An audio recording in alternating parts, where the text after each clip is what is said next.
Jika pertempuran Stalingrad di Uni Soviet dianggap menjadi titik balik Perang Dunia Kedua di teater Eropa, maka pertempuran Midway adalah hal serupa dalam kancah Perang Pasifik. Pada 4 Juni 1942, Laksamana Chuichi Nagumo, komandan armada Jepang yang menyerang Pearl Harbor, menggelar serangan besar-besaran ke Pulau Midway. Midway adalah pulau karang seluas 6,2 km persegi yang terletak kurang lebih di tengah-tengah antara Asia dan Amerika Utara. Setelah sukses menghancurkan Pearl Harbor, Jepang berupaya untuk menghancurkan armada Amerika Serikat agar tak menghalangi ambisinya menguasai kawasan Asia. Salah satu strategi yang dilakukan Jepang adalah menyerang pulau-pulau yang dikelola Amerika Serikat seperti Kepulauan Aleut di Alaska dan Midway di Pasifik. Jepang berharap serangan itu akan memancing armada Amerika Serikat yang masih terluka pasca serangan Pearl Harbor terjun ke pertempuran sehingga akan mudah dihabisi. Memang, saat itu armada Amerika Serikat sangat berkurang kekuatannya. Kapal induk Yorktown hanya diperbaiki ala kadarnya selama 3 hari agar bisa digunakan kembali bersama USS Enterprise dan Hornet.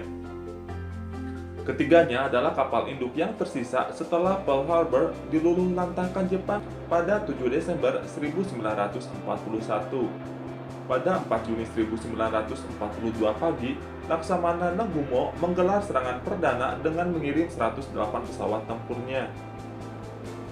Serangan fajar ini mengakibatkan kerusakan signifikan terhadap instalasi militer Amerika Serikat di Pulau Karang itu. Amerika Serikat tidak tinggal diam dan menyerang balik. Namun, kerusakan yang diakibatkan serangan balasan ini amat tidak signifikan. Bahkan harus kehilangan 65 pesawat dalam serangan itu. Kegagalan awal Amerika Serikat ini membuat Nagumo meremehkan kekuatan dan kegigihan dua perwira Amerika Serikat, yaitu Laksamana Chester Nimitz dan Laksamana Raymond Spruance.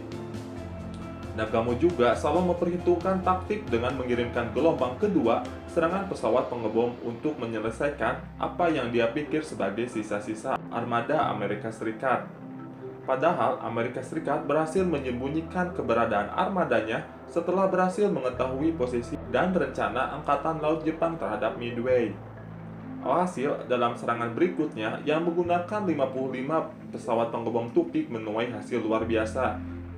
3 dari kapal induk Jepang yaitu Akagi, Kaga, dan Soryu tenggelam bersama dengan ratusan pesawat tempurnya. Jepang terlambat mengantisipasi serangan itu, sementara armada Amerika Serikat yang lebih besar sudah muncul untuk memberikan pukulan akhir. Di sisi lain, kapal induk terakhir Jepang, Hiryu, rusak parah. Namun sebelumnya, pesawat-pesawat tempur Hiryu berhasil menenggelamkan kapal induk USS Yorktown.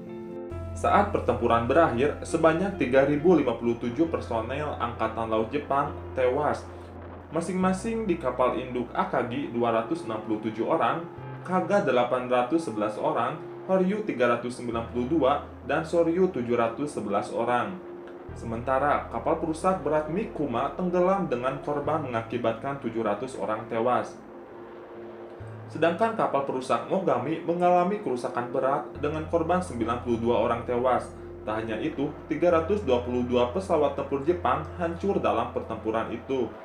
Sedangkan di pihak Amerika Serikat, kapal induk Yorktown dan sebuah kapal perusak tenggelam dan menewaskan 307 pelaut Amerika Serikat, termasuk di dalamnya Jenderal Clarence L. Tinker, komandan Angkatan Udara ke-7 yang meninggal saat pesawatnya jatuh di dekat Midway. Pertempuran Midway ini kerap disebut sebagai titik balik Perang Pasifik, sekaligus kemenangan pertama sekutu atas Angkatan Laut Jepang. Meski kekuatan Amerika Serikat saat itu jauh di bawah Jepang, kemenangan di Midway ini membuat kekuatan Angkatan Laut Jepang menurun tajam akibat tenggelamnya 3 kapal induk milik Jepang. Usai kekalahan di Midway ini, nampaknya kekuatan Angkatan Laut Jepang tak pernah pulih. Beberapa bulan setelah Midway, Angkatan Laut Jepang juga menelan kekalahan di pertempuran Solomon Tomur dan pertempuran Kepulauan Santa Cruz. Setelah ketiga pertempuran besar itu, kapal induk Angkatan Laut Jepang yang tersisa adalah Shokaku dan Zuikaku, selain Taiho yang baru bertugas pada awal 1944. Di saat Jepang kesulitan membangun kembali angkatan lautnya, Amerika Serikat malah menambah lebih dari 2 lusin kapal perang berbagai jenis. Pertempuran Midway juga memperlihatkan pentingnya kekuatan udara dalam sebuah konflik bersenjata. Saat itu, Jepang kehilangan kapal-kapal induknya. Seketika itu pula kehilangan superioritas kekuatan udaranya. Itulah pembahasan tentang pertempuran Midway. Jika kalian suka dengan video ini, jangan lupa like and share. Sampai bertemu lagi di video selanjutnya.